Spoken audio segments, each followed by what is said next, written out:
الصبح بدا من طلعته. پھر حضرت نوح علیہ السلام اور ان کی قوم کے حالات بیان ہوئے کہ نوح علیہ السلام نے جب اپنی قوم کو توحید کی دعوت دی اور انکار پر عذاب الہی سے ڈرایا تو قوم کے سرداروں نے ان سے کہا، بھلا کیا کہا؟ کہنے لگے آپ تو ہم جیسے بشر ہیں، تو ہماری طرح ہی ہیں آپ، اور آپ کے پیروکار پسماندہ یعنی غریب لوگ ہیں اور کم عقل لوگ ہیں. ہماری رائے میں آپ کو معاذ اللہ ہم پر کوئی فضیلت حاصل نہیں، بلکہ معاذ اللہ ثم معاذ اللہ. کہنے لگے آپ تو جھوٹے ہیں، اللہ کے نبی کو کہہ رہے ہیں معاذ اللہ استغفر اللہ.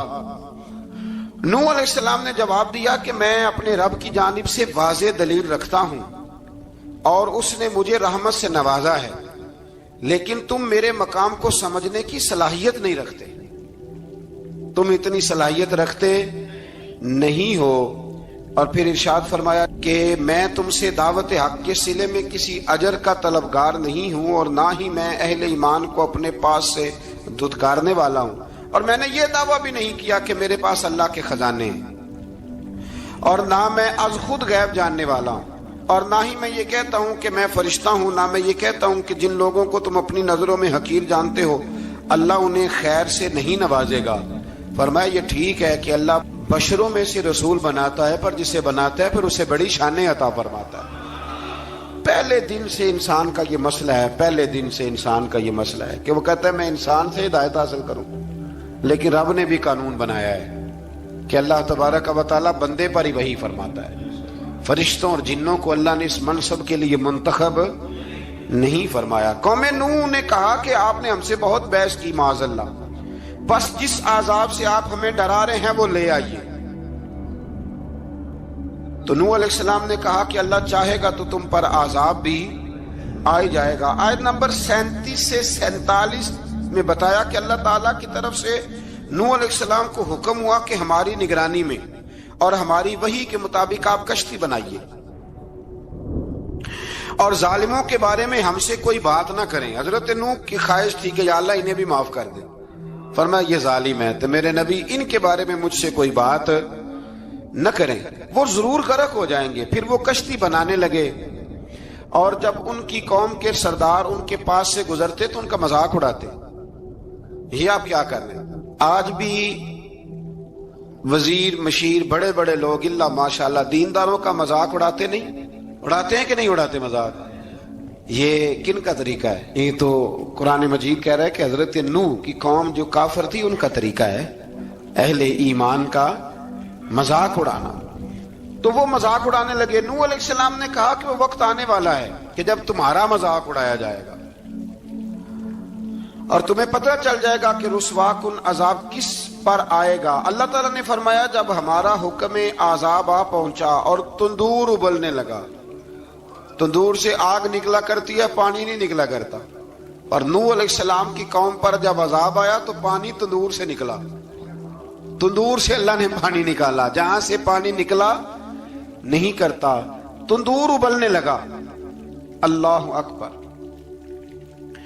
تو اللہ تبارک و تعالیٰ نے فرمایا تو ہم نے نوح علیہ السلام سے کہا کہ آپ خود اور اپنے گھر والوں کے ساتھ اس کشتی میں سوار ہو جائیں اور اہل ایمان کو بھی سوار کر لیں اور ہر چیز کے جوڑے یعنی نار اور مادہ کو سوار کر لیں. اور ان کے ساتھ ایمان والے بہت کام تھے. حضرت نوح علیہ السلام دعائیں پڑھتے ہوئے سوار ہو گئے. پھر کیا ہوا؟ کشتی انہیں پہاڑوں جیسی موجوں میں لے جا رہی تھی کہ نوح علیہ السلام الگ کھڑے ہوئے اپنے بیٹے سے فرمانے لگے بیٹے ہمارے ساتھ کشتی میں سوار ہو جا اور کافروں کے ساتھ نہ رہو. اس نے یعنی نوح علیہ السلام کے بیٹے نے کہا کہ میں آپ کے ساتھ نہیں بیٹھوں گا، ابھی کوئی پہاڑ آئے گا تو میں پہاڑ کی پناہ لے لوں گا. اگر کسی نیک آدمی کا بیٹا کبھی غلط نکل آئے تو اس کا مطلب یہ نہیں کہ اس نے تربیت ٹھیک نہیں کی. ہاں یہ اعتراض چھوڑ دیں، اس لیے کہ نوح علیہ السلام کا بیٹا کافر ہو گیا اور جب سیلاب نظر آیا تو اس سے کہا کہ آجا سوار ہو جا، تو کہنے لگا میں نہیں بیٹھوں گا، میں تو کسی پہاڑ کی پناہ لے لوں گا اور میں اس کے اندر چھپ جاؤں گا اور وہ پہاڑ مجھے پانی سے بچا لے گا. نوح علیہ السلام نے کہا آج اللہ کے حکم کے سوا کوئی بچانے والا نہیں ہے سوائے اس کے جس پر اللہ رحم فرمائے۔ پھر ان دونوں کے درمیان موج حائل ہو گئی، ایسے ایک موج اٹھی اور حضرت نوح کا بیٹا ڈوب گیا۔ اور جب حضرت نوح کا بیٹا ڈوبا، اللہ کی طرف سے حکم ہوا اے زمین اپنا پانی نگل لے، اے آسمان تھم جا، پانی خشک ہو گیا۔ اللہ کا فیصلہ نافذ ہو گیا اور کشتی کوہ جودی پر ٹھہر گئی۔ نوح علیہ السلام نے اللہ سے التجا کی، کیا میرے پروردگار میرا بیٹا اور میرے اہل سے ہے، اور تیرا وعدہ سچا ہے کہ تم میرے اہل کو بچا لے گا۔ اللہ نے فرمایا نوح وہ آپ کے اہل میں سے ہے ہی نہیں، وہ آپ کے اہل میں سے ہے ہی نہیں۔ اہل میں سے وہ ہوگا جو آپ کے طریقے پہ چلے گا، جو طریقے پہ نہ چلے وہ نسل میں سے ہے ہی نہیں، وہ ختم ہو گئی بات۔ اللہ اکبر۔ اس کے اعمال ٹھیک نہیں، جس بات کی حقیقت کا آپ کو معلوم نہ ہو اس کے بارے میں سوال نہ کریں۔ تو نوح علیہ السلام نے اللہ تعالیٰ سے اپنی اس اجتہادی خطا پر مغفرت اور رحم کی دعا کی۔ پھر طوفان نوح تھم جانے کے بعد وہ سلامتی کے ساتھ اتر گئے۔ اجتہادی خطا میں نے ایک لفظ بولا ہے، یہ اجتہادی خطا کا مطلب یہ ہے کہ بعض اوقات انبیاء سے ایسی باتیں سرزد ہو جاتی ہیں کہ جو تعلیم امت کے لیے ضروری ہوتی ہیں، تاکہ لوگوں کو پتہ چل جائے کہ اللہ کی بارگاہ میں توبہ کیسے کرنی۔ اگر وہ لوگ توبہ نہ کرتے تو ہمیں توبہ کے طریقے سمجھ میں، یعنی ان سے اجتہادی خطا ہو گئی، کہنے میں کرنے میں کوئی ایسی بات ہو گئی جو بظاہر اللہ تعالیٰ کی رضا والی، تو فوراً معافی مانگ لیتے تھے۔ لیکن اب امتی اٹھ کے کہے کہ نبی گناہ گار ہے معاذ اللہ۔ حضرت آدم نے دعا مانگی تھی نا، ربنا ظلمنا انفسنا، اے اللہ ہم نے اپنی جانوں پر ظلم کیا۔ انہوں نے کہا تھا تو اگر کوئی بندہ حضرت آدم کو ظالم کہے گا تو کافر ہو جائے گا، تو اگر وہ کہے کہ وہ تو خود کہہ رہے ہیں، ایک بندہ اڑ جاتا ہے کہتے تو خود کہہ رہے ربنا ظلمنا، تو خدا کے بندے وہ اللہ کے نبی ہیں، وہ رب سے کہہ رہے ہیں، وہ عاجزی کے طور پر کہہ رہے ہیں۔ کچھ لوگ اڑ جاتے کہتے خود حضور نے کہا ہے جی انا بشر مثلکم، میں تمہاری طرح کا بشر ہوں، خود نبی پاک نے کہا ہے۔ عجیب بیوقوف بندے ہو، نبی کریم تو کہہ سکتے ہیں پر امتی اٹھ کے نہیں کہہ سکتا۔ اس نے تو کہنا ہے وہ حبیب اللہ ہے، اس نے تو کہنا ہے وہ قیامت میں شفاعت کرنے والے ہیں، امتی نے تو کہنا ہے وہ سارے نبیوں کے سردار ہیں، وہ امام الانبیاء ہیں۔ امتی وہ لفظ ادا کرے گا جو اس کے بنتے ہیں۔ اب کوئی بندہ اٹھ کے کہہ دے، دیکھے نا ایک بہت بڑا عالم تقریر کرتے ہوئے کہہ دی میں تو ان پڑھ آدمی ہوں، تو اس کا شاگرد کہے کہ استاد جی قسم اٹھائے ہاں آپ نے تقریر میں کہا نہیں میں ان پڑھ ہوں، آپ تو ان پڑھ ہے، تو یہ بات ادب ہے کہ بے ادبی ہے؟ چلیں اس سے آگے چلتے ہیں، یہ بھی ذرا مشکل سے سمجھ میں آئے گی۔ ایک اور بات جو جلدی سمجھ میں آ جائے گی، ایم این اے جب اعلان کرتا ہے، تقریر کرتا ہے، الیکشن لڑتا ہے تو کہتا نہیں میں قوم کا خادم ہوں، کہتے ہیں نا کہ میں قوم کا خادم سے آپ کیا کچھ کراتے ہو؟ سارے کام کراتے ہیں نا۔ خادم کو بندہ یہ بھی کہہ لیتا ہے کہ جھاڑو دے دے گلی میں، کہتے ہو کہ نہیں کہتے؟ تو اس نے بھی تو سپیکر میں کہا میں خادم ہوں، کہو اس سے کہ جھاڑو دے گلی میں آ کے، پھر پتہ کیا حال ہوگا؟ جھاڑو تو نہیں آئے گا اور ہو سکتا ہے کچھ ہے آ جائے۔ تو اس لیے اب کوئی بندہ کہ جی انہوں خود کہا، تو ایک کچھ پوری جماعت ہے لوگوں کی جو بات کو سمجھتی نہیں، کہتے ہیں خود کہا میں بشر ہوں، انہوں نے خود کہا میں غیب نہیں جانتا، انہوں نے خود کہا میرے پاس خزانہ کوئی نہیں، انہوں نے خود کہا میرے پاس کوئی شے نہیں۔ تو اس لیے آپ سمجھیں کسی کے لفظوں پر اگر آپ گرا لگا کے بیٹھیں گے تو پھر اس سے بے ادبی ہوگی۔ تو نوح علیہ السلام نے اللہ سے اپنی اجتہادی خطا کی معافی مانگی۔ اب حضرت نوح کو کوئی خطا کار کہے گا تو بہت بڑا مجرم بن جائے گا، اس لیے کہ وہ اللہ کے نبی ہیں۔ آیت نمبر 50 میں قوم عاد کا ذکر ہے، اور ان کی طرف دعوت توحید دینے کے لیے اللہ تعالیٰ نے حضرت ہود علیہ السلام کو بھیجا۔ ہود علیہ السلام نے قوم سے کہا کہ میں تم سے کسی چیز کا اجر طلب نہیں کروں گا، میرا اجر میرے اللہ کی بارگاہ میں ہے، بس تم اپنے رب سے بخشش مانگو، پھر اس کی بارگاہ میں توبہ کرو، اللہ تعالیٰ تم پر موسلا دار بارش برسائے گا اور تمہاری قوت میں اضافہ فرمائے گا۔ قوم عاد نے دعوت حق کو رد کیا اور ایمان نہ لائے، بلکہ ہود علیہ السلام پر طنز کیا۔ وہ کہنے لگے کہ ہمارے تو معبودوں نے، ہمارے بتوں نے معاذ اللہ آپ کو پاگل بنا دیا ہے، آپ کو مجنون بنا دیا ہے۔ الٹا حضرت ہود کو کہنے لگے اس لیے آپ ایسی باتیں کرتے ہیں۔ ہود علیہ السلام نے کہا میں اللہ کو گواہ بناتا ہوں اور تم بھی گواہ رہنا کہ میں تمہارے شرک سے بری ہوں، اور میں اللہ پر توکل کرتا ہوں، اور میں نے رسالت کا حق ادا کر دیا ہے۔ آیت نمبر 58 میں اللہ تعالیٰ نے فرمایا جب ہمارے عذاب کا وقت آ گیا تو ہم نے اپنی رحمت سے ہود اور ان کے ساتھ مومنوں کو نجات عطا کی۔ قوم عاد نے اللہ کی نشانیاں اور رسولوں کو جھٹلایا اور دنیا اور آخرت میں لعنت کے حقدار ہوئے۔ آیت نمبر 61 میں پھر سے حضرت صالح علیہ السلام اور ان کی قوم سمود کے حالات کو بیان کیا گیا ہے۔ حضرت صالح نے کہا ہے میری قوم اللہ وحدہ لا شریک کی عبادت کرو، اس سے بخشش طلب کرو، اس کی بارگاہ میں توبہ کرو، اس نے تمہیں زمین سے پیدا کیا ہے، اس پر آباد کیا ہے۔ جواب دیا ہے صالح ہمارے آباء و اجداد کے معبودوں کی عبادت کو روکنے سے پہلے ہمیں آپ سے بڑی امیدیں تھیں اور اب آپ ہمیں روکنے لگ گئے ہیں باپ دادا کے دین سے، لیکن اب ہمیں آپ کی دعوت کے بارے میں شکوک ہیں۔ صالح علیہ السلام نے اپنی قوم سے کہا کہ یہ اللہ کی اونٹنی ہے اور یہ تمہارے لیے نشانی ہے، اسے چرنے کے لیے آزاد چھوڑ دو اور اسے تکلیف نہ دینا۔ اللہ اکبر، ورنہ تمہیں عذاب پہنچے گا۔ انہوں نے اونٹنی کی کونچیں کاٹ ڈالی۔ صالح علیہ السلام نے کہا تم صرف 3 دن اپنے گھروں میں مزے اٹھا لو، 3 دن، پھر اللہ کا یقینی عذاب آئے گا۔ پھر ایک چنگاڑ نے ان کو آ دبوچا، وہ اپنے گھروں میں گھٹنوں کے بل اوندے پڑے رہ گئے۔ صرف صالح علیہ السلام ان کے ساتھ اہل ایمان اس عذاب سے بچے۔ یہ 3 قوموں کا ذکر ہو گیا، نوح علیہ السلام کی قوم کا بھی، ہود علیہ السلام کی قوم کا بھی اور حضرت صالح علیہ۔ آگے اللہ تبارک و تعالیٰ نے آیت نمبر 69 میں اس بات کا بیان فرمایا کہ حضرت ابراہیم علیہ السلام کے پاس فرشتے بشری شکل میں آئے، انسانی شکل۔ انہوں نے اجنبی مہمانوں کے لیے بچڑے کا بھنا ہوا گوشت تیار کرایا۔ آپ یقین کریں کچھ باتیں لوگ ایسی بیان کرتے ہیں کہ جن کو نہ سن کے بندے کا دل کرتا ہے کہ اس بندے کو بتائیں کہ یار یہاں تو دین سارا پڑھ۔ ایک صاحب مجھے کہنے لگے جی میں ایک پیر صاحب کے پاس گیا تھا تو بڑی مرغن غذائیں تھیں، انہوں نے میری بڑی خدمت کی پر مجھے نہیں اچھا لگا، پیروں کو چاہیے سادی روٹی رکھیں۔ میں کہ تو پیراں واسطے لسٹ بنا خاں انہوں نے کس طرح نہ ہونا چاہیے۔ یہ بہت بڑی مصیبت ہے، اگر آپ سادہ کھانا کھلا دیں تب بھی اعتراض ہے، اچھا کھلا دیں کہنے رولا ہے کوئی پیر چوکھے مالدار، دونوں طرف سے مسئلہ۔ تو کہنے لگا جی نہیں پیروں کا کیا کام ہے، وہ کڑائیاں اور وہ سارے۔ تو پھر میں نے انہیں کہا کہ آپ اس طرح کریں، گھر جا کے نا تو 12ویں سپارے کی تلاوت کریں۔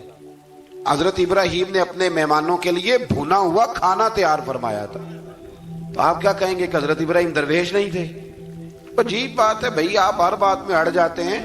دین ہم نے وہ لینا ہے جو اللہ کا قرآن ہمیں دیتا ہے اور رسول اللہ کی حدیث ہمیں دیتی ہے۔ جب انہوں نے دیکھا کہ مہمان کھانے کی طرف ہاتھ نہیں بڑھا رہے تو ان کو ڈر محسوس ہوا۔ حضرت ابراہیم کو فرشتوں نے کہا کہ ہمیں قوم لوط علیہ السلام کے عذاب کے لیے بھیجا گیا ہے۔ حضرت ابراہیم کی بیوی کھڑی تھی، اس پر وہ مسکرائیں تو فرشتوں نے اللہ کی طرف سے انہیں حضرت اسحاق علیہ السلام اور اس کے بعد حضرت یعقوب علیہ السلام کی بشارت عطا۔ اسحاق علیہ السلام حضرت ابراہیم کے بیٹے ہیں اور یعقوب علیہ السلام پوتے ہیں، اور یعقوب علیہ السلام کے بیٹے یوسف علیہ السلام۔ ہاں اللہ اگر چاہے تو 7 نسلوں میں نبوت رکھ دیتا ہے اگر اس کی منشا ہو۔ تو حضرت یعقوب کی بشارت دی۔ انہوں نے حیرت سے کہا کہ ہم دونوں میاں بیوی تو بوڑھے ہیں، اس عمر میں اولاد کیسے ہوگی؟ تو فرشتوں نے جواب دیا اے ابراہیم کے گھر والو، تم پر اللہ کی رحمتیں اور برکتیں ہوں، اللہ کی قدرت پر تمہیں کیوں تعجب ہے؟ اللہ فرماتا ہے کہ بیٹے کی بشارت سن کر ابراہیم کا خوف دور ہو گیا اور پھر وہ قوم لوط کے بارے میں گفتگو کرنے لگے۔ ابراہیم بہت بردبار، اللہ سے آہوزاری کرنے والے اور اس کی طرف رجوع کرنے والے تھے۔ اللہ تعالیٰ نے حضرت ابراہیم علیہ السلام کو فرمایا اے ابراہیم اس گزارش سے آپ گریزاں رہیں، اس کا یقینی فیصلہ ہو چکا ہے اور ان پر نہ ٹلنے والا عذاب نازل ہو کے رہے گا۔ وہ کیا گناہ کرتے تھے؟ لوط علیہ السلام کی قوم میں میں نے بتایا تھا، مرد مردوں سے بدفعلی کرتے۔ تو حضرت ابراہیم نے بھی عرض کی، بار بار گزارش کی، بحث کی کہ اللہ مہربانی فرما ان کا عذاب۔ آپ دیکھیں نبیوں کے حوصلے کتنے بڑے ہیں، قومیں تنگ کرتی ہیں اور طرح طرح کی باتیں کرتی ہیں اور پیغمبر پھر بھی کہتے ہیں یا اللہ مہربانی فرما، اے اللہ ان سے عذاب۔ آیت نمبر 77 میں حضرت لوط علیہ السلام کی قوم کی بدعمالیوں اور لوط علیہ السلام کے اپنی قوم کو بدعمالیوں کے باعث فرشتوں کی آمد، قوم کے بدعمال لوگوں کے دوڑ کر آنے اور حضرت لوط کو ان کے سمجھانے اور ان کے انکار پر مضطرب ہونے کا ذکر ہے، جس پر فرشتوں نے حضرت لوط کو تسلی دی کہ آپ فکر نہ کریں، ہم آپ کے رب کے فرشتے ہیں، یہ آپ اور ہم تک نہیں پہنچ سکیں گے۔ آپ رات کے آخری حصے میں قوم کی طرف توجہ کیے بغیر ہجرت فرما لیں، اس لیے کہ صبح کے وقت ان پر عذاب آئے گا۔ جب اللہ کا عذاب آیا تو اس نے بستی کے اوپر کے حصے کو نیچے کر دیا اور قوم لوط کے اوپر اللہ کی طرف سے لگاتار نشان زدہ پتھر برسائے گئے، لگاتار پتھر آئے۔ آیت نمبر 84 میں اللہ تعالیٰ نے حضرت شعیب علیہ السلام اور ان کی قوم کا ذکر فرمایا ہے اور ان کے جرائم کو بیان کیا گیا ہے۔ وہ ناپ تول میں کمی کرتے تھے، دوسروں کو چیزیں کم تول کر دیتے تھے۔ اللہ تعالیٰ نے ان سے فرمایا کہ فساد فی الارض سے باز آؤ اور اپنے سے پہلے سرکش امتوں کا انجام دیکھ لو۔ جب حضرت شعیب کی نصیحتوں کا ان پر اثر نہ ہوا تو پھر اللہ تعالیٰ نے انہیں بھی عذاب سے ہلاک کر دیا۔ آیت نمبر 94 میں فرمایا کہ جب ہمارا عذاب آیا تو ہم نے اپنی رحمت سے حضرت شعیب اور ان پر ایمان لانے والوں کو بچا لیا، اور ظالموں کو ایک زبردست چنگاڑ نے پکڑ لیا تو صبح وہ اپنے گھروں میں اوندے منہ پڑے تھے، گویا وہ کبھی وہاں آباد تھے ہی نہیں۔ آیت نمبر 96 میں حضرت موسیٰ علیہ السلام کو عطا کیے جانے والے 9 معجزات کا ذکر ہے۔ پھر فرعون اور اس کے پیروکاروں کے باطل روش کے باعث ان کی ہلاکت کا بھی ذکر فرمایا، اور دنیا اور آخرت میں انہیں ملعون یعنی لعنتی قرار دیا۔ جن بستیوں کو اللہ تعالیٰ نے ہلاک کیا ان میں سے بعض کے آثار موجود ہیں اور بعض کے آثار تک معدوم ہو چکے۔ ان میں سے ہر بستی والے اپنے ظلم کے باعث ہی ہلاک ہوئے۔ اللہ تعالیٰ کسی پر ظلم نہیں فرماتا، لوگ خود اپنی جانوں پر ظلم کرتے ہیں۔ جو شخص عذاب آخرت سے ڈرتا ہے اس کے لیے اس میں نشانیاں موجود ہیں۔ آیت نمبر 106 سے اللہ تعالیٰ نے انجام کے اعتبار سے لوگوں کی 2 قسمیں بیان کی، 2 قسمیں فرمایا، ایک ہیں سعادت مند لوگ اور دوسرے ہیں بدبخت۔ فرمایا بدبختوں کا ٹھکانہ جہنم ہے جس میں وہ ہمیشہ رہیں گے، اور نیک بختوں کا ٹھکانہ جنت ہے، وہ ہمیشہ اسی میں رہیں گے، اور ان کے لیے اللہ کی طرف سے نا ختم ہونے والی عطائیں۔ آیت نمبر 110 میں حضور صلی اللہ علیہ وسلم کو تسلی دی گئی کہ جس طرح یہ لوگ قرآن کے بارے میں اختلاف کرتے ہیں، اسی طرح قوم موسیٰ نے تورات کے بارے میں بھی اختلاف کیا تھا، اور اللہ نے ان کے اعمال کا پورا بدلہ انہیں دیا۔ آیت نمبر 112 سے سرکشی کو چھوڑ کر احکامات دین پر استقامت اختیار کرنے اور ظالموں کے ساتھ میل جول رکھنے سے بچنے کا حکم دیا گیا ہے، اور فرمایا کہ ظالموں سے میل جول کا انجام دوزخ کی آگ ہے۔ ہم لوگ نہ شکوہ کرتے ہیں، کسی حکومت کو بنے ہوئے 6 مہینے گزرتے ہیں تو شکوہ شروع ہو جاتا ہے، حالانکہ وہ خود تو نہیں نہ بنتے، ان کو کوئی بنانے والا ہے۔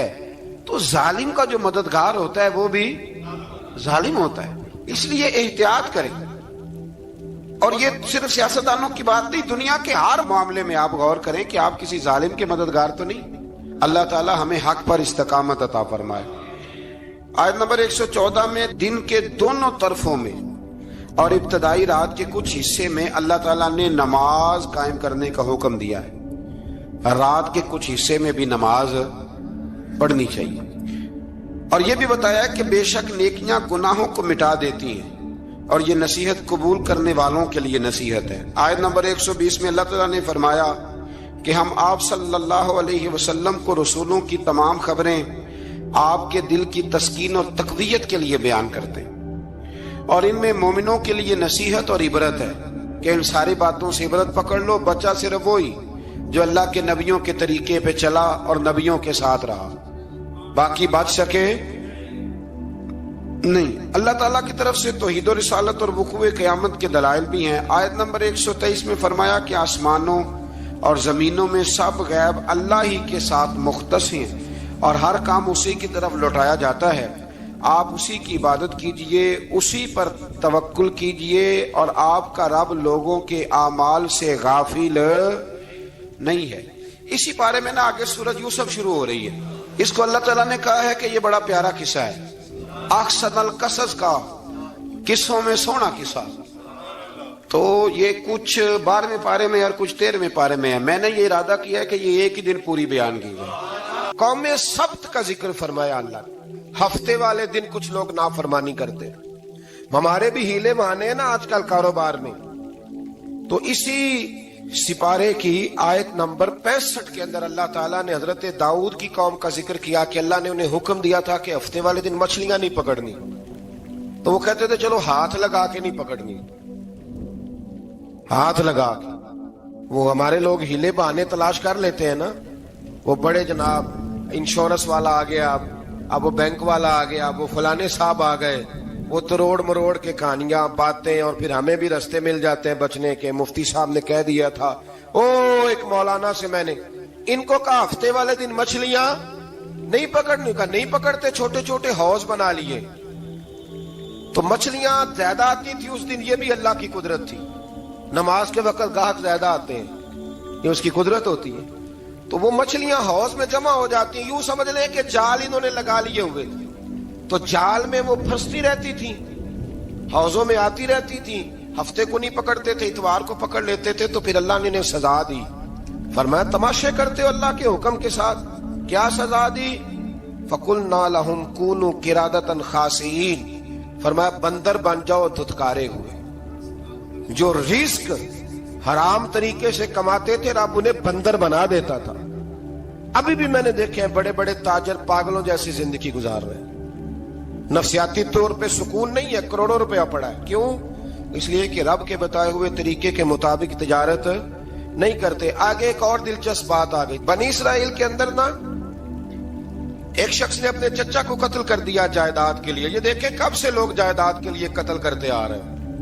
چچا کو قتل کر دیا, اور قتل کر کے حضرت موسیٰ علیہ السلام کے پاس آئے کہ میرے چچا کو کسی نے قتل کر دیا ہے, تو بتائیں کیا کرنا ہے. تو آپ نے فرمایا کہ گائے ذبح کرو, اور اس کا ایک ٹکڑا مقتول کو مارو, مرنے والے کو. وہ خود اٹھ کے بتا دے گا مجھے کس نے قتل کیا ہے.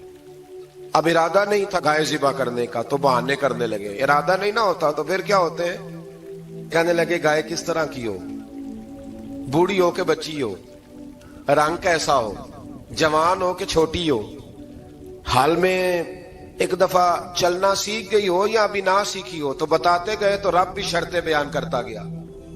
گہرے زرد رنگ کی ہو, حال کے اندر اسے نہ چلایا گیا ہو, پانی نہ نکالا گیا ہو, نہ بچی ہو نہ جوان ہو, اس کے درمیان ہو. یہ ساری شرطیں کہاں پائی جاتی تھی؟ حضرت موسیٰ علیہ السلام کی قوم کا ایک شخص تھا جو اللہ کا ولی تھا. وہ جب انتقال کرنے لگا نا, اللہ اکبر, دیکھو رب ولیوں کی اولادوں پر بھی کتنا فضل فرماتا ہے. وہ جب انتقال کرنے لگا تو ایک اس کے پاس چھوٹی سی بچیا تھی, گائے کی بچی. اس نے جنگل میں چھوڑ دی. کہنے لگا یا اللہ میں تیرے نام پہ چھوڑتا ہوں, میرا بچہ جوان ہو جائے تو اسے دے دینا, اور تو سرمایہ ہی کوئی نہیں. بچہ بڑا ہوا تو بچہ بھی بڑا نیک تھا, اپنی ماں کا بڑا فرما بردار تھا. اس کی ماں نے کہا بیٹا تیرے باپ نے ایک گائے چھوڑی تھی. تو بچہ جنگل میں گیا اور جا کے کہنے لگا اے اللہ میری گائے مجھ سے ملا دے. تو رب کریم نے وہ گائے واپس کر دی. وہ گائے گھر لے آیا. اب وہ کہنے لگا اماں بیچ دوں, تو اماں کہنے لگی بیٹا میرے پوچھے بغیر نہ بیچنا. کئی دفعہ گاہک لگے, پر اس نے کہا جب تک میری اماں نہ کہے گی میں بیچوں گا. ادھر بنی اسرائیل والے شرطیں جتنی گائے کے بارے میں پوچھ چکے تھے وہ ساری اسی گائے میں پائی جاتی تھی. تو یہ ڈھونڈتے ڈھونڈتے وہاں پہنچ گئے. تو کہنے لگے گائے چاہیے. تو اس نے کہا بھی تمہاری مرضی سے نہیں, قیمت میری مرضی کی.